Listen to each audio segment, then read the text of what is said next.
नमस्कार दोस्तों, स्वागत है आपका हमारे YouTube चैनल जरदारी क्लासेस में। दोस्तों, इंडियन हिस्ट्री का आज ये 24वां लेक्चर है और इस 24वें लेक्चर में हम चर्चा करेंगे यहाँ पे आज विजयनगर साम्राज्य के बारे में। इससे पहले दोस्तों, इंडियन हिस्ट्री में मैं आपको दिल्ली सल्तनत कंप्लीट करा चुका हूँ। दिल्ली सल्तनत का जो भी शासनकाल था उसके बारे में हमने डिटेल्स में अध्ययन किया था और आज के लेक्चर में ये विजयनगर साम्राज्य यहाँ पे कंप्लीट हो जाएगा। विजयनगर साम्राज्य की स्थापना किस प्रकार से होती है और इसमें जो भी वंश आता है, संगम वंश से लेकर आर्विडो वंश तक, और इन सभी वंशों में जो भी महान शासक हुए हैं उनके बारे में डिटेल्स में अध्ययन करेंगे।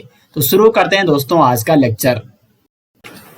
विजयनगर साम्राज्य जिसकी स्थापना होती है 1336 ईस्वी में, और विजयनगर साम्राज्य का संस्थापक कौन था? तो वो था हरिहर एवं बुक्का नामक दो भाई। हरिहर एवं बुक्का दोनों भाई थे दोस्तों, और इन्होंने 1336 ईस्वी में विजयनगर साम्राज्य की स्थापना की थी दक्षिण भारत में। ये भारत का मैप आप देख सकते हैं और दक्षिण भारत में ये उस समय विजयनगर साम्राज्य हुआ करता था। अब यहाँ पे इससे पहले हमें ये जानना जरूरी है कि किस प्रकार से यहाँ पे विजयनगर साम्राज्य की स्थापना होती है और 1336 से पहले हरिहर एवं बुक्का का इतिहास क्या रहा है। इनकी कहानी के बारे में जानेंगे, किस प्रकार ये हरिहर एवं बुक्का नामक दोनों भाई विजयनगर साम्राज्य की स्थापना करते हैं। तो हरिहर एवं बुक्का, इनके पिता का नाम था दोस्तों संगम। ये महत्वपूर्ण है क्योंकि अपने पिता के नाम से ही विजयनगर साम्राज्य में ये संगम वंश की स्थापना करते हैं। तो हरिहर एवं बुक्का के पिता का नाम था संगम। हरिहर एवं बुक्का ये पहले दोस्तों सामंत हुआ करते थे। सामंत, वारंगल एक राज्य था तेलंगाना में, और यहाँ पर किस राजवंश का शासन था? काकतीय राजवंश का। तो हरिहर एवं बुक्का काकतीय राजवंश के क्या हुआ करते थे? सामंत हुआ करते थे वारंगल में, और बाद में ये मंत्री बन जाते हैं। कहाँ बनते हैं मंत्री? तो ये बनते हैं मंत्री कामपिली में। कामपिली कर्नाटक राज्य में ये मंत्री बन जाते हैं। इस समय दिल्ली पर किसका शासन था? दिल्ली सुल्तान था इस समय मोहम्मद बिन तुगलक। मोहम्मद बिन तुगलक। मोहम्मद बिन तुगलक, और इनके गुरु का नाम क्या था? तो इनके गुरु का नाम था दोस्तों विद्यारण्य। ये सारे फैक्ट आपको नोट करने हैं। अब यहाँ पे मैं इनकी आपको कहानी सुनाता हूँ कि 1336 से पहले क्या हुआ कि बाद में ये विजयनगर साम्राज्य की स्थापना करते हैं। हरिहर एवं बुक्का दो भाई थे, इनके पिता का नाम था संगम, और हरिहर एवं बुक्का वारंगल राज्य में, जहां पर काकतीय साम्राज्य था, काकतीय राजाओं के ये सामंत हुआ करते थे। बाद में ये मंत्री बन जाते हैं कामपिली कर्नाटक राज्य में। उस समय तत्कालीन दिल्ली का शासक था मोहम्मद बिन तुगलक। ये कामपिली पर आक्रमण करता है। कब आक्रमण करता है? 1328 ईस्वी पर। 1328 ईस्वी में ये कामपिली पर आक्रमण करता है मोहम्मद बिन तुगलक, और कामपिली के मंत्री हुआ करते हरिहर एवं बुक्का इनको ये बंदी बना देता है और दिल्ली लाता है, और दिल्ली में ये इनसे इस्लाम धर्म स्वीकार करवाता है हरिहर एवं बुक्का से। अब हरिहर एवं बुक्का ने यहाँ पे इस्लाम धर्म स्वीकार कर दिया है, लेकिन इनकी मुलाकात होती है अपने गुरु विद्यारण्य से, और इनके निर्देशानुसार ये क्या करते हैं? एक नए साम्राज्य की स्थापना का निर्देश देता है विद्यारण्य इनको। तो देखो ये किसके अभी मतलब किसके दरबार में है? अभी ये है अभी मोहम्मद बिन तुगलक के दरबार में इस्लाम धर्म इन्होंने स्वीकार कर दिया है। तो मोहम्मद बिन तुगलक क्या करता है? इनको दक्षिण भारत में भेज देता है दक्षिण अभियान के लिए। लेकिन जब ये दक्षिण भारत में जाते हैं तो अपने गुरु के निर्देशानुसार दोस्तों वहां पर एक नए साम्राज्य की स्थापना करते हैं, जिस राज्य का वो नाम रखते हैं विजयनगर। तो विजयनगर साम्राज्य की स्थापना इस प्रकार से 1336 ईस्वी में होती है हरिहर एवं बुक्का के द्वारा। तो ये तो हरिहर एवं बुक्का की एक कहानी थी। 1336 से पहले का इनका इतिहास था कि किस प्रकार से ये विजयनगर साम्राज्य की स्थापना करते हैं। अब आप इसका स्क्रीनशॉट ले सकते हैं। फिर मैं इसको मिटाता हूं और फिर बढ़ते हैं आगे की ओर। अब देखो विजयनगर साम्राज्य, ये विजयनगर साम्राज्य, इसका नाम विजयनगर क्यों है? क्योंकि ये राजधानी बनाते हैं कर्नाटक में, और वहां पर जो जहां पे राजधानी बनाते हैं उसका वो नाम रखते हैं विजयनगर। यहाँ पे इनकी राजधानी रहती है, ये है विजयनगर। जिस प्रकार से आपने दिल्ली सल्तनत के बारे में पढ़ा था, क्योंकि वहां पे जितने भी दिल्ली सल्तनत के शासक थे, अधिकांश की राजधानी कहाँ थी? दिल्ली थी। तो दिल्ली सल्तनत में भी बहुत सारे वंश आए, गुलाम वंश, खिलजी वंश, तुगलक वंश, सैयद वंश, लोधी वंश, इस प्रकार के ये वंश आए वहां पे। लेकिन उन सभी वंश के शासकों ने भी अधिकांशतः उनकी राजधानी कहाँ रही? दिल्ली रही। तो इसलिए ये सारे वंश की जो सल्तनत कहलाई वो दिल्ली सल्तनत वहां पे कहलाई।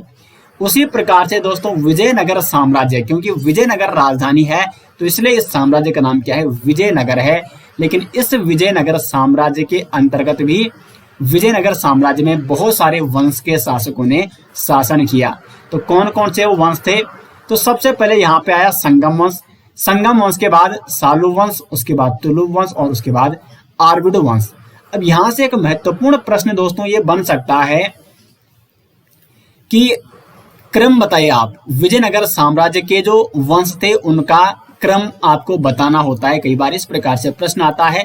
तो सबसे पहले संगम वंश, उसके बाद सालू वंश, उसके बाद तुलु वंश और उसके बाद आर्युड वंश।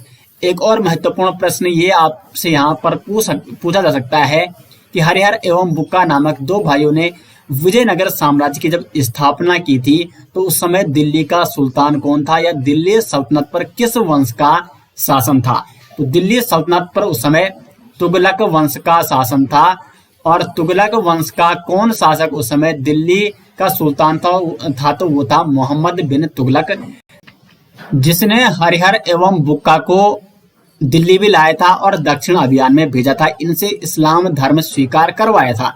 लेकिन बाद में जब ये विजयनगर साम्राज्य की स्थापना करते हैं तो पुनः ये हिंदू धर्म अपनाते हैं। तो यहाँ तक दोस्तों आपको समझ में आ गया होगा। इसका आप स्क्रीनशॉट ले सकते हैं कि किस प्रकार से ये क्रम है, और इसी क्रम के अनुसार इस मतलब जो ये वंश यहाँ पे है, संगम वंश, सालू वंश, तुलु वंश और आर्युड वंश, इन सभी वंशों में जो जो संस्थापक हैं और महान शासक हुए हैं विजयनगर साम्राज्य में, उनके बारे में अभी हमने डिटेल्स में चर्चा करनी है इसी क्रम में। तो इसलिए आप इसका स्क्रीनशॉट भी ले सकते हैं। अब दोस्तों हम यहाँ पे संगम वंश के बारे में जानते हैं। संगम वंश में जो भी शासक हुए इनके बारे में डिटेल्स में अध्ययन करेंगे। तो संगम वंश का शासनकाल रहा 1336 ईस्वी से लेकर 1485 ईस्वी तक। काफी बड़े समय तक इनका शासनकाल रहा। संगम वंश का संस्थापक कौन था? हरिहर प्रथम। देखो हरिहर और बुक्का दो भाई थे, तो इनमें से जो हरिहर था वो यहाँ पे संगम वंश का पहला शासक बन जाता है। संगम वंश इन्होंने अपने वंश का नाम क्यों रखा? अपने पिता के नाम से। इनके पिता का नाम था संगम, तो इसलिए इन्होंने जो प्रथम वंश की स्थापना की विजयनगर साम्राज्य में, उस वंश का नाम इन्होंने संगम रखा अपने पिता के नाम से। तो हरिहर और बुक्का में से प्रथम शासक कौन बनता है? हरिहर प्रथम के नाम से ये जाना जाता है। हरिहर यहाँ पे प्रथम शासक बनता है। 1336 से लेकर 1356 ईस्वी तक इसका शासनकाल रहा, और संगम वंश का संस्थापक भी इसको कहा जाता है। इसने राजधानी कहाँ बनाई? तो जो इसकी पहली राजधानी थी वो इसने बनाई अनेगुंडी, और बाद में इसने राजधानी हम्पी को बनाया। हम्पी का है वर्तमान कर्नाटक में, और इस हम्पी का नाम इसने क्या रखा? इस हम्पी का नाम इन्होंने रखा विजयनगर। तो कई बार एग्जाम में क्या बन सकता है कि विजयनगर साम्राज्य या जो हरिहर प्रथम ने राजधानी बनाई उसकी राजधानी कहाँ थी? तो कई बार विजयनगर ना आके हम्पी भी आ सकता है, तो इसलिए आपको कंफ्यूज नहीं होना है। हम्पी को उसने राजधानी बनाया और उसका नाम क्या रखा? विजयनगर रखा। तो इसलिए इस साम्राज्य का नाम भी क्या पड़ा? विजयनगर साम्राज्य पड़ा। इसके शासनकाल की अगर कुछ महत्वपूर्ण घटनाओं की बात की जाए तो 1346 ईस्वी में होयसल राज्य को इसने विजयनगर साम्राज्य में मिलाया था, और इसी के शासनकाल में 1347 ईस्वी में किस वंश की स्थापना होती है दक्षिण भारत में? बहमनी साम्राज्य। अब ये बहमनी साम्राज्य के बारे में हम नेक्स्ट वीडियो में डिटेल्स में अध्ययन करेंगे। और ये बहमनी साम्राज्य इसलिए महत्वपूर्ण है क्योंकि विजयनगर और बहमनी साम्राज्य, इन दोनों की स्थापना लगभग देखो इसकी 1336 में हुई विजयनगर की, और बहमनी की हो गई 1347 ईस्वी में। तो लगभग इनके जो शासक थे एक ही समय ये शासन कर रहे थे और इनके आपस में दोस्तों बिल्कुल भी अच्छे संबंध नहीं थे। लगातार इनके बीच इनके मध्य संघर्ष होता रहा, कई लड़ाइयां हुई इनके मध्य। तो एक दूसरे के बिल्कुल चिर प्रतिद्वंदी हुआ करते थे बहमनी साम्राज्य और विजयनगर साम्राज्य। तो दोनों को हमें साथ लेके चलना है और अभी हम यहाँ पे आज की वीडियो में विजयनगर साम्राज्य कंप्लीट करेंगे और इसका जो नेक्स्ट लेक्चर आएगा इंडियन हिस्ट्री का, उसमें हम बहमनी साम्राज्य के बारे में विस्तार से अध्ययन करेंगे। तो बहमनी साम्राज्य की जो स्थापना होती है किस शासक के शासनकाल में होती है, तो हरिहर प्रथम के शासनकाल में बहमनी साम्राज्य की स्थापना हुई थी। और हरिहर प्रथम की मृत्यु कब होती है? 1356 ईस्वी में। संगम वंश का जो नेक्स्ट शासक था वो था बुक्का प्रथम। देखो हरिहर और बुक्का दो भाई थे, तो हरिहर प्रथम शासक बन जाता है, लेकिन जब उसकी मृत्यु होती है तो उसका भाई बुक्का प्रथम यहाँ पे 1356 ईस्वी में विजयनगर की गद्दी पर बैठ जाता है, विजयनगर साम्राज्य का शासक बनता है यहाँ पे। तो इसका शासनकाल रहता है 1356 से लेकर 1377 ईस्वी तक। इसके शासनकाल की कुछ महत्वपूर्ण घटनाएं, एक तो इसके शासनकाल से ही कृष्णा व तुंगभद्रा नदी के बीच रायचूर दोआब का जो क्षेत्र था उसके लिए संघर्ष हो जाता है। अभी संघर्ष किन किन राज्यों के मध्य होता है, तो यहाँ पे आप मैप देखिए यहाँ पे, और ये यहाँ पे कौन सी नदी, ये है तुंगभद्रा नदी, तुंगभद्रा, ठीक है। और ये है यहाँ पे कृष्णा नदी, ये मैप में आपको दिख रहा होगा। दो नदियों के, इसको थोड़ा जूम कर लेते हैं दोस्तों यहाँ पे, अब आपको ये बिल्कुल यहाँ पे क्लीन दिख रहा होगा। तो यहाँ पे आप देख सकते हैं जो ये दो नदियां हैं, कौन कौन सी नदियां हैं, ये एक तुंगभद्रा नदी और ये है एक कृष्णा नदी। तो दो नदियों के मध्य का जो क्षेत्र होता है, ये वाला क्षेत्र, इस क्षेत्र को कहा जाता है दोआब क्षेत्र, और ये अत्यधिक उपजाऊ क्षेत्र होता है। तो अत्यधिक उपजाऊ होगा तो यहाँ पे ये उपजाऊ भूमि होगी, उपजाऊ ये क्षेत्र है, तो यहाँ पे फसल भी अच्छी होगी, कृषि भी अच्छी होगी। और जिस साम्राज्य में कृषि अच्छी हो रही है तो वो साम्राज्य जरूर क्या करता है, मतलब ग्रोथ करता है, उस साम्राज्य की समृद्धि होती है। तो इसलिए इस क्षेत्र को अपने कब्जे में लाने के लिए लगातार विजयनगर साम्राज्य और बहमनी साम्राज्य के मध्य क्या होता रहा, लगातार संघर्ष होता रहा। ये नीचे का क्षेत्र, ये यहाँ पे क्या है, ये है विजयनगर, विजयनगर, जबकि जो ये ऊपर का ये क्षेत्र है ये कौन सा साम्राज्य, तो ये है बहमनी, जिसके बारे में हम नेक्स्ट वीडियो में चर्चा करेंगे। तो यहाँ पे आपको समझ में आ गया होगा कि बहमनी साम्राज्य और विजयनगर साम्राज्य क्यों इस दोआब क्षेत्र के लिए संघर्ष कर रहे थे, और ये दोआब क्षेत्र कौन कौन सी नदियों के मध्य था, तो तुंगभद्रा नदी और कृष्णा नदी के मध्य। तो प्रश्न बन सकता है एग्जाम में कि विजयनगर साम्राज्य और बहमनी साम्राज्य के मध्य किस क्षेत्र के लिए या किन नदियों के क्षेत्र के लिए संघर्ष शुरू हुआ था, तो वो था कृष्णा और तुंगभद्रा नदी का रायचूर दोआब क्षेत्र। और ये संघर्ष शुरू हुआ था और इसके बाद लगभग 200 वर्षों तक दोस्तों ये संघर्ष लगातार चलता रहा था। उसके बाद नेक्स्ट फैक्ट है यहाँ पे, बहमनी शासक मोहम्मद प्रथम, बुक्का प्रथम का जो तत्कालीन समकालीन बहमनी शासक था वो था मोहम्मद प्रथम, और इसने बुक्का पर आक्रमण किया था जिसमें बुक्का प्रथम की पराजय हो जाती है। और जो ये रायचूर दोआब क्षेत्र था इसका कुछ हिस्सा अपने कब्जे में कर लेता है मोहम्मद प्रथम। तो ये जो संघर्ष शुरू हुआ था इसमें जो बुक्का प्रथम और मोहम्मद प्रथम के मध्य संघर्ष होता है, इसमें मोहम्मद प्रथम जीत जाता है और कुछ क्षेत्र यानी दोआब क्षेत्र के कुछ हिस्से पर अपना कब्जा कर लेता है। बुक्का प्रथम अपने पुत्र कंपन को मदुरई अभियान पर भेजता है और इसका पुत्र कंपन इस मदुरई अभियान में सफल होकर आता है और मदुरई को विजयनगर साम्राज्य में मिलाया जाता है। तो मदुरई को विजयनगर साम्राज्य में कब मिलाया गया था? बुक्का प्रथम के शासन काल के दौरान। अब देखो जो कंपन था इसकी पत्नी का नाम क्या था? इसकी पत्नी का नाम था गंगा देवी।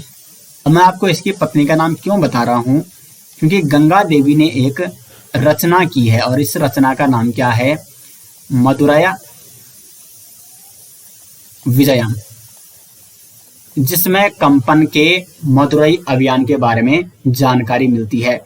तो मदुरई विजयम ये किसकी रचना है? तो गंगा देवी की रचना है, जो कि कंपन की पत्नी थी। और कंपन किसका पुत्र था? तो वो था बुक्का प्रथम का पुत्र। तो दोस्तों बुक्का प्रथम के बारे में जो भी महत्वपूर्ण फैक्ट थे ये यहाँ पर डिटेल्स में आपको बता दिए गए हैं। इसका आप स्क्रीनशॉट लेके इसको नोट भी कर सकते हैं। उसके बाद विजयनगर साम्राज्य का जो संगम वंश अभी चल रहा है उसका नेक्स्ट शासक बनता है तृतीय शासक हरिहर द्वितीय। एक हरिहर प्रथम था, संस्थापक था, और हरिहर द्वितीय जो कि विजयनगर साम्राज्य में संगम वंश का तृतीय शासक है हरिहर द्वितीय। क्योंकि द्वितीय शासक कौन था? वो था बुक्का प्रथम। इसका शासनकाल है 1377 से लेकर 1404 ईस्वी तक। और विजयनगर का ये प्रथम शासक था दोस्तों जिसने महाराजधिराज और राजराजेश्वर की उपाधि धारण की थी। तो विजयनगर साम्राज्य का प्रथम शासक जिसने महाराजधिराज और राजराजेश्वर की उपाधि धारण की वो था हरिहर द्वितीय। और इसके शासनकाल की महत्वपूर्ण घटना यह है कि इसने बहमनी राज्य से गोवा को छीनकर किसमें मिला दिया? अपने विजयनगर राज्य में मिला दिया। क्योंकि जो गोवा हुआ करता था उस समय बहमनी राज्य का हिस्सा था और इसने गोवा को बहमनी राज्य से छीनकर विजयनगर साम्राज्य में मिला दिया था। विजयनगर साम्राज्य का नेक्स्ट शासक बनता है देवराय प्रथम। इसका शासन काल है 1406 से लेकर 1422 ईस्वी तक। अब इसके शासन काल की अगर हम महत्वपूर्ण घटनाओं के बारे में जाने तो एक तो इसने तुंगभद्रा नदी पर बांध बनाया था और तुंगभद्रा नदी पर बांध बनाने के बाद ही अपने साम्राज्य में बहुत सारी नहरों का निर्माण कराता है। तो विजयनगर साम्राज्य का वह शासक जिसने तुंगभद्रा नदी पर बांध बनाया था और अपने साम्राज्य में नहरों का निर्माण कराया था तो वो था दोस्तों देवराय प्रथम। अब इसका जो समकालीन बहमनी शासक था वो था फिरोज शाह। देखो दोस्तों बहमनी शासक भी मैं यहाँ पे आपको साथ साथ बता रहा हूँ क्योंकि जब मैं आपको नेक्स्ट लेक्चर में बहमनी साम्राज्य के बारे में बताऊंगा तो वहां पे आपको ये सारे टॉपिक याद आने चाहिए। तो फिरोज शाह जो कि देवराय प्रथम का समकालीन था, फिरोज शाह बहमनी शासक था। तो फिरोज शाह ने विजयनगर पर आक्रमण किया और देवराय प्रथम को यह पराजित कर देता है। देवराय प्रथम और फिरोज शाह के मध्य फिर एक संधि होती है जिसमें देवराय प्रथम अपनी पुत्री का विवाह किससे कराता है? फिरोज शाह से कराता है। और बांकापुर नामक शहर किसको दहेज रूप में देता है? तो फिरोज शाह को दहेज रूप में देता है। इसके शासनकाल में एक इटालियन यात्री जिसका नाम था निकोली डी कॉन्टी, मोस्ट इंपोर्टेंट दोस्तों क्योंकि इस प्रकार के प्रश्न एग्जाम में अक्सर पूछे जाते हैं। इटालियन यात्री निकोली डी कॉन्टी किसके शासनकाल में विजयनगर की यात्रा पर आया था? तो वो था देवराय प्रथम। और ऐसे बहुत सारे अभी आपको आगे शासक मिलेंगे जिनके शासनकाल में विजयनगर में बहुत सारे विदेशी यात्री आए थे। तो सभी के बारे में हम यहाँ पे डिटेल्स में अध्ययन करेंगे। तो ये थे देवराय प्रथम के शासनकाल के कुछ महत्वपूर्ण घटनाएं और महत्वपूर्ण तथ्य। विजयनगर का नेक्स्ट शासक बनता है उसके बाद देवराय द्वितीय। देवराय प्रथम के बाद नेक्स्ट शासक कौन बन गया? देवराय द्वितीय। देवराय द्वितीय को संगम वंश का सबसे महान शासक भी माना जाता है। तो संगम वंश का सबसे महान शासक वो है देवराय द्वितीय। इसको कुछ प्रमुख उपाधियां दी गई हैं जैसे गजबेटकर। गजबेटकर का मतलब होता है हाथियों को मारने वाला। तो इसको उपाधि दी गई गजबेटकर। और इमाडी देवराय या इसको प्रौढ़ देवराय भी कहा जाता है। तो प्रौढ़ देवराय, इमाडी देवराय या गजबेटकर की उपाधि किस शासक को दी गई? संगम वंश के देवराय द्वितीय को। इसने श्रीलंका अभियान भी किया था। और श्रीलंका अभियान करने का मतलब ये है दोस्तों कि इसके पास एक समृद्ध इसकी नौसेना भी रही होगी क्योंकि श्रीलंका अगर कोई अभियान करेगा तो उसके लिए उसको नौसेना रखनी अति आवश्यक है। तो इसके पास एक सुदृढ़ नौसेना हुआ करती थी और इसने श्रीलंका अभियान भी किया था। राजेंद्र चोल के बारे में जब मैंने आपको चोल साम्राज्य में पढ़ाया था तो वहां पर मैंने बताया था कि राजेंद्र चोल ने भी श्रीलंका अभियान किया था। और अगर बात करें यहाँ पे हम विजयनगर साम्राज्य की बात कर रहे हैं तो विजयनगर साम्राज्य का वह शासक या संगम वंश का वह शासक जिसने श्रीलंका अभियान किया था तो वो था देवराय द्वितीय। इसके शासनकाल में एक फारसी यात्री अब्दुल रज्जाक भारत आए थे। कौन सा फारसी यात्री? तो वो था अब्दुल रज्जाक। और ये कहाँ से आया था? ईरान फारस से आया था। ईरान फारस का जो तत्कालीन शासक हुआ करता था इस समय, उसका नाम था दोस्तों मिर्जा शाहरुख। और मिर्जा शाहरुख का दूत था अब्दुल रजाक, जो कि कहाँ आया था इस समय? देवराय द्वितीय के शासनकाल के दौरान विजयनगर साम्राज्य में आया था। अब्दुल रजाक का एक लेख मिलता है या एक पुस्तक मिलती है, और या आप कह सकते हैं एक रचना मिलती है, यात्रा विवरण मिलता है, यात्रा विवरण आप कह सकते हैं। और इस यात्रा विवरण का नाम क्या है दोस्तों? इसका नाम है मतला ए शाहीन। मतला ए शाहीन महत्वपूर्ण है। तो मतला ए शाहीन नामक जो यात्रा विवरण है फारसी यात्री अब्दुल रज्जाक का, ये फारसी में लिखा गया है। और इस मतला ए शाहीन यात्रा विवरण में विजयनगर साम्राज्य के बारे में बहुत सारी जानकारियां देखने को मिलती है। तो ये अब्दुल रज्जाक किसके शासनकाल में विजयनगर साम्राज्य में आया था? तो देवराय द्वितीय के शासनकाल में। तो इसका दोस्तों आप स्क्रीनशॉट भी ले सकते हैं। और देवराय द्वितीय के बाद जो अगला शासक बनेगा विजयनगर साम्राज्य में संगम वंश का, अभी हम संगम वंश के बारे में चर्चा कर रहे हैं, तो वो बनता है मल्लिकार्जुन। इसका शासनकाल है 1446 से लेकर 1465 ईस्वी तक। इसके शासनकाल की कोई विशेष ऐसी महत्वपूर्ण घटना नहीं है, सिर्फ यही है कि इसके समय चीनी यात्री माहुआन समुद्री यात्रा कर विजयनगर पहुंचा था। तो अब देखो ये यात्री आपको जितने भी पहुंच रहे हैं वो आपको नोट करने हैं किस शासक के शासनकाल में वो पहुंचे, क्योंकि ऑप्शन आपके पास आ सकते हैं कि फारसी यात्री अब्दुल रज्जाक संगम वंश के किस शासक के शासनकाल के दौरान विजयनगर में आया था। ऑप्शन में दे देगा मल्लिकार्जुन, देवराय द्वितीय, विरूपाक्ष द्वितीय, या बुक्का प्रथम, या हरिहर द्वितीय। तो इस प्रकार से ऑप्शन आ सकते हैं अगर आपने लेक्चर देखा होगा। और ये अगर आपको टॉपिक याद होगा तो यहाँ पे मैं आपको बता चुका हूँ कि फारसी यात्री अब्दुल रज्जाक देवराय द्वितीय के शासनकाल के दौरान विजयनगर में आया था, और चीनी यात्री माहुआन समुद्री यात्रा करके विजयनगर पहुंचा था मल्लिकार्जुन के शासनकाल में। उसके बाद संगम वंश का जो अंतिम शासक है वो है विरूपाक्ष द्वितीय।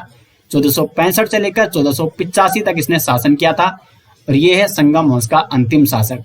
और इसकी हत्या किसके द्वारा की जाती है? तो सालुव नरसिंह द्वारा इसकी हत्या की जाती है।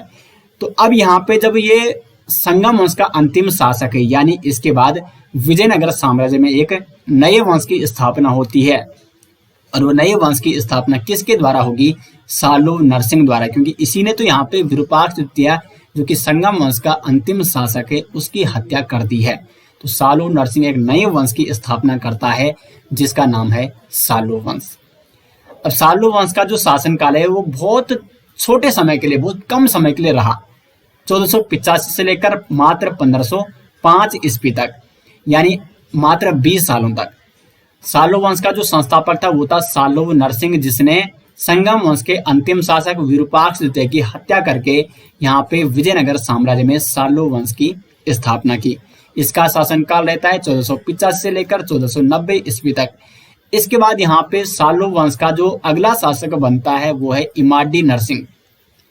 ये सालुव वंश का अंतिम शासक है, और इसकी हत्या किसके द्वारा की जाती है? वीर नरसिंह द्वारा।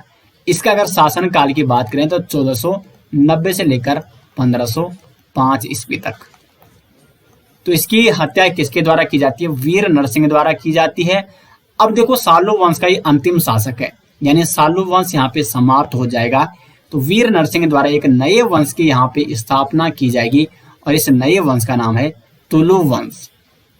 तो अब हम बात करेंगे तुलु वंश के बारे में, क्योंकि सालुव वंश का शासनकाल बहुत कम यहाँ पे देखने को मिलता है, कुछ ही समय के लिए, और इनके शासनकाल की कोई ऐसी विशेष घटना भी नहीं है, और आपको पढ़ने की इसको जरूरत भी नहीं है। सिर्फ आप संस्थापक और जो ये दो राजा ये आप नोट कर सकते हैं, क्योंकि ताकि एक मतलब क्रम बना रहता है।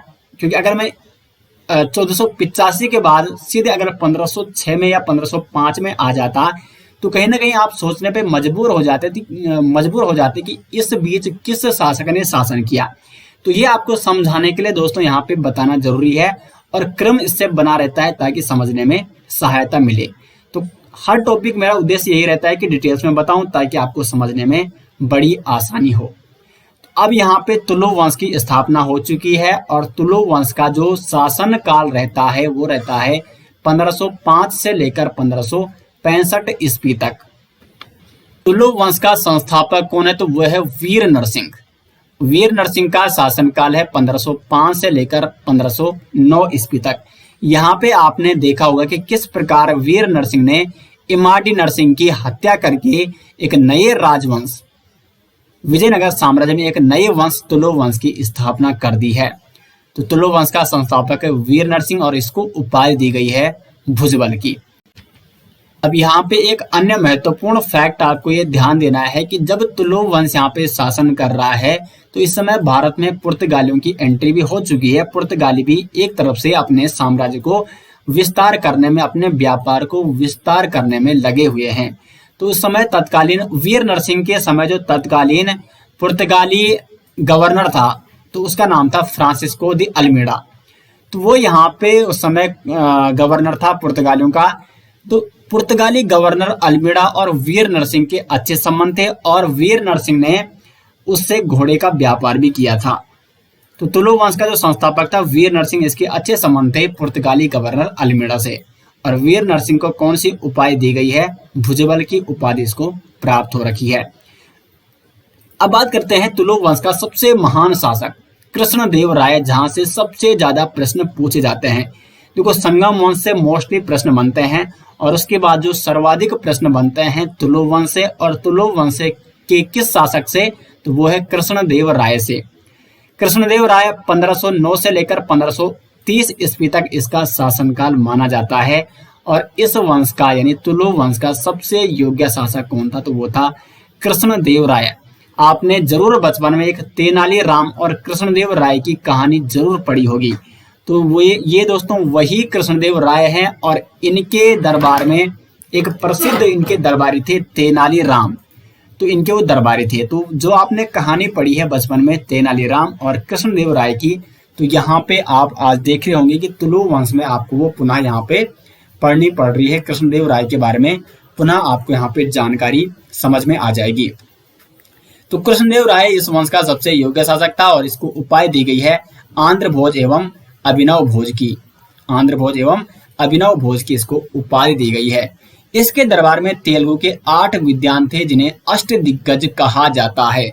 महत्वपूर्ण प्रश्न यहाँ पे बन सकता है ये। अब यहाँ पे प्रश्न 2 प्रकार से बन सकता है। विजयनगर साम्राज्य के तुलु वंश का वह शासक जिसके दरबार में अष्ट दिग्गज रहते थे, यानी तेलुगु के 8 विद्वान रहते थे, तो वो था कृष्णदेव राय। दूसरी प्रकार से प्रश्न बन सकता है कि विजयनगर साम्राज्य का वह शासक जिसके दरबार में अष्ट दिग्गज रहते थे वो किस वंश से संबंधित था? तो वो था तुलु वंश से संबंधित था और उस शासक का नाम था कृष्णदेव राय। अब ये 8 विद्वानों के नाम आपको याद नहीं करने हैं, आपको सिर्फ मैं यहाँ पे 2 महान विद्वानों के नाम बताऊंगा जो 2 प्रमुख थे। एक था अलसी पेडन्ना, अलसी पेडन्ना, और दूसरे का नाम था तेनाली राम। ये 2 महान विद्वान इन अष्ट दिग्गजों में हुआ करते थे, अलसी पेडन्ना और तेनाली राम। अलसी पेडन्ना ये तेलुगु भाषा का इनको पितामह भी कहा जाता है, अलसी पेडन्ना को। और तेनाली राम, इन्होंने दोस्तों इनकी एक रचना है, अगर ये एग्जाम में बन सकता है कई बार, तो इनकी एक रचना है पांडुरेण महामान। पांडुरेण महामान देखने में दोस्तों कई बार आपको समझ में ना आए, लेकिन इसलिए मैं लगातार रिपीट करता हूं। पांडुरेण महामान इनकी एक प्रसिद्ध रचना है तेनाली राम की। और ये जो अंधविश्वास थे उनका इन्होंने बहुत ही क्या किया था, घोर विरोध भी किया था। आपने वो कहानी जरूर पढ़ी होगी, उसको आप याद कर सकते हैं। तो अंधविश्वास का इन्होंने तेनाली राम ने अत्यधिक विरोध किया था और एक प्रसिद्ध मतलब अष्ट दिग्गजों में से 2 प्रसिद्ध व्यक्तियों के नाम मैंने आपको बता दिए हैं, अलसी पेडन्ना और तेनाली राम। ये अष्ट दिग्गज किसके दरबार में रहते थे? कृष्णदेव राय के दरबार में रहते थे। कृष्णदेव राय ये स्वयं तेलुगु में रचनाएं करता था और इसकी प्रसिद्ध रचनाएं हैं। एक तो तेलुगु भाषा में है जिसका नाम है आमुक्त माल्याद पुस्तक।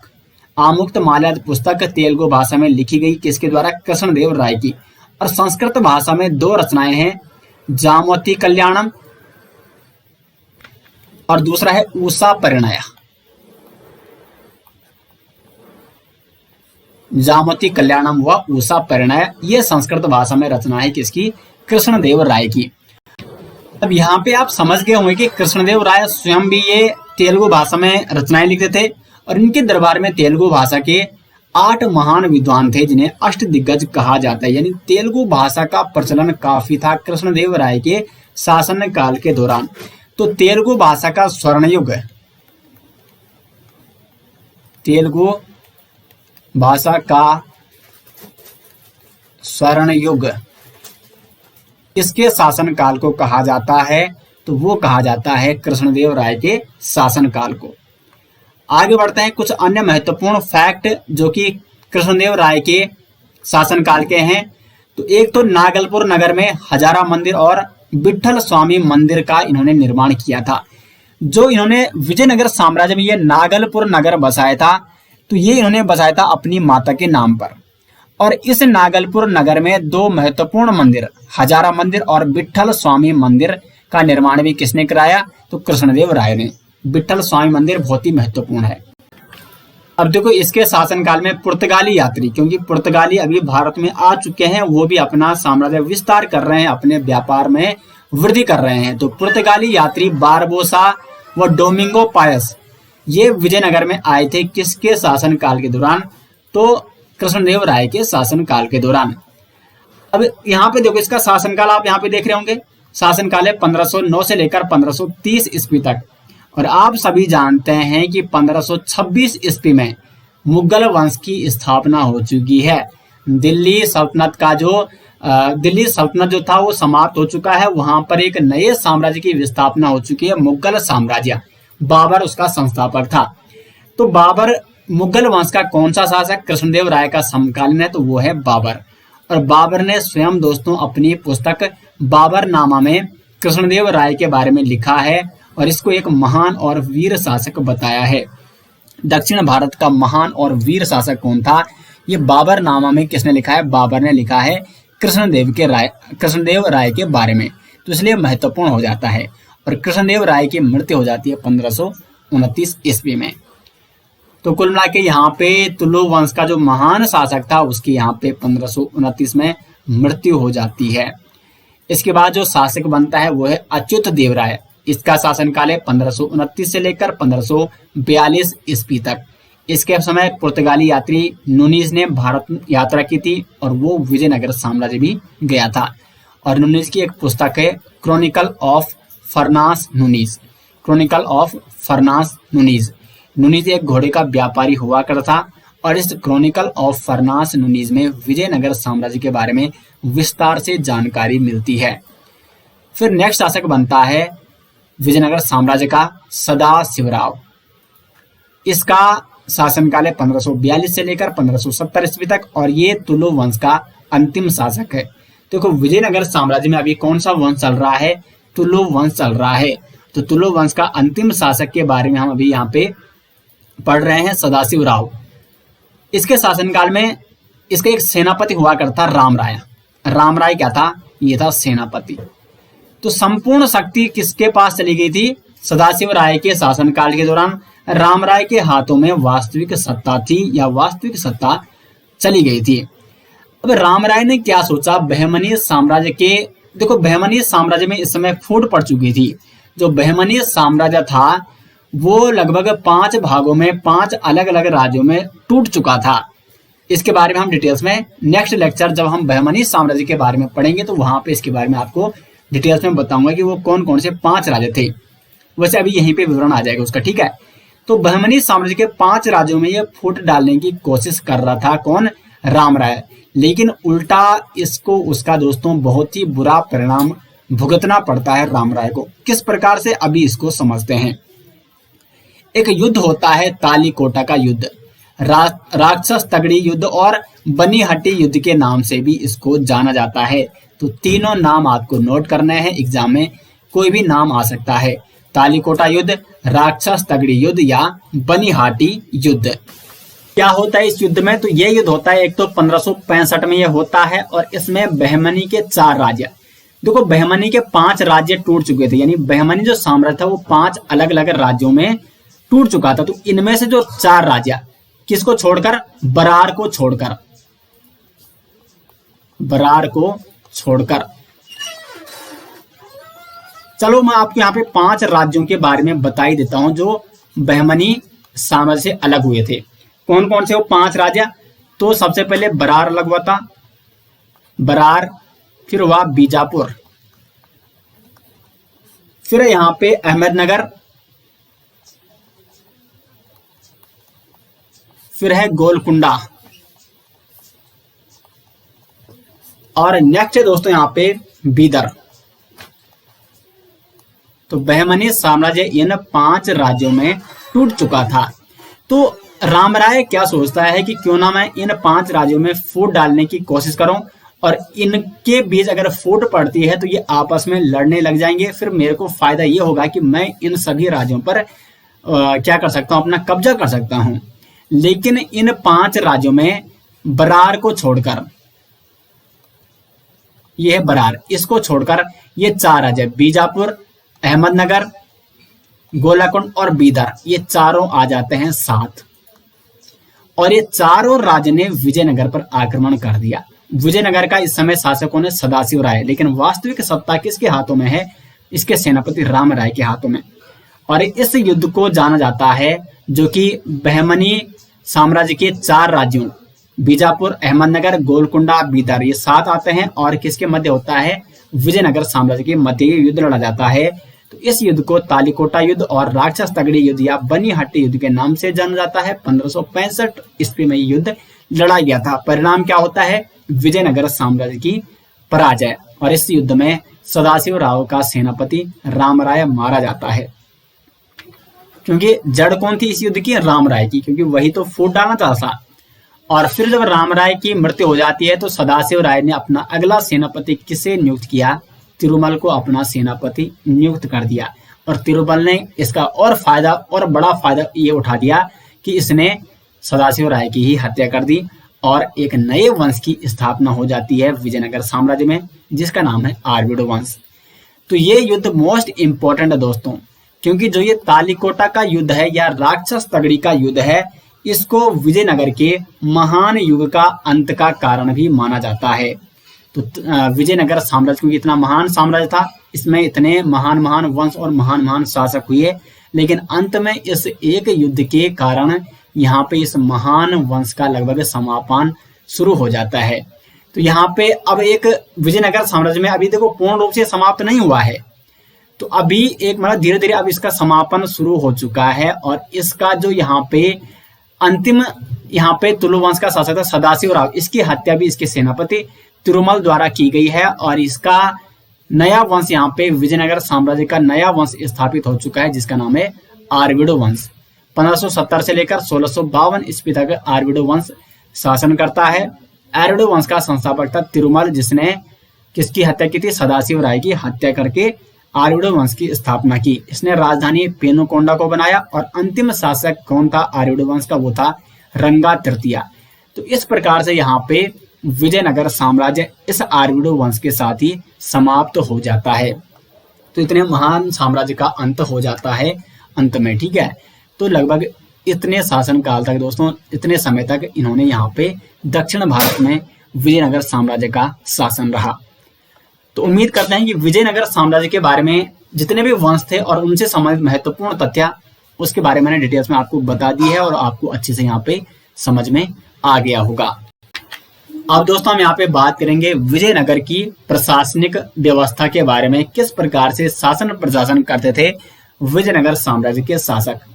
महत्वपूर्ण टॉपिक है और ये विजयनगर साम्राज्य का अंतिम टॉपिक है। इसके बाद विजयनगर साम्राज्य कंप्लीट हो जाएगा। अब यहाँ पे पहले इसकी प्रशासनिक इकाइयों के बारे में बात कर लेते हैं। तो सबसे जो ऊपर की इकाई थी वो थी राज्य, और राज्य का मुखिया कौन हुआ करता? वो हुआ करता शासक या जो राजा। कई बार राज्य को ही मंडल कहा जाता था या राज्य को कई मंडलों में विभाजित किया गया था। राज्य के नीचे जो इकाई आती थी उसका नाम था प्रांत। प्रांत को यहाँ पे कोट्टम कहा जाता था, क्योंकि प्रांत तो हिंदी का शब्द है और इनकी भाषा कौन सी? वो है तेलुगु। तो प्रांत को ये कोट्टम कहते। कोट्टम के नीचे की इकाई थी नाडु, यानी जिला। जिले को ये नाडु कहते। जिले के नीचे की इकाई है तहसील, और तहसील को मेलग्राम यहाँ पे कहा जाता था। मेलग्राम यानी कई ग्रामों का मेल, कई ग्रामों को मिलाकर एक तहसील बनती थी। और एक तहसील में लगभग 50 ग्राम आते थे। और फिर तहसील के नीचे ग्राम यानी उर, और ये प्रशासनिक मतलब सबसे नीचे की या सबसे आप इकाई कह सकते हैं, प्रशासनिक व्यवस्था की इकाई कौन हुआ करती? ग्राम। तो ये तो इस प्रकार से इनका प्रशासनिक व्यवस्था चलती थी। अगर कुछ महत्वपूर्ण फैक्ट, जैसे भाषा इनकी तेलुगु हुआ करती थी, मुद्रा थी पेगुड़ा, नदी यहाँ पे तुंगभद्रा नदी और कृष्णा नदी महत्वपूर्ण थी, और तुंगभद्रा और कृष्णा नदी के मध्य जो दोआब क्षेत्र था उसके लिए लगातार संघर्षरत रहे थे विजयनगर साम्राज्य के शासक और जो बहमनी साम्राज्य के शासक थे। देखो, विजयनगर साम्राज्य के शासक वो हिंदू थे, जबकि जो बहमनी साम्राज्य के शासक थे वो कौन थे? मुस्लिम थे। मंदिर शैली इनकी थी द्रविड़ शैली, और इनके शासन काल में एक पट्टाभिषेक नामक यज्ञ हुआ करता। जब राजा का राज्याभिषेक हुआ करता था तो उस समय एक यज्ञ होता था जिसको पट्टाभिषेक यज्ञ भी कहा जाता था।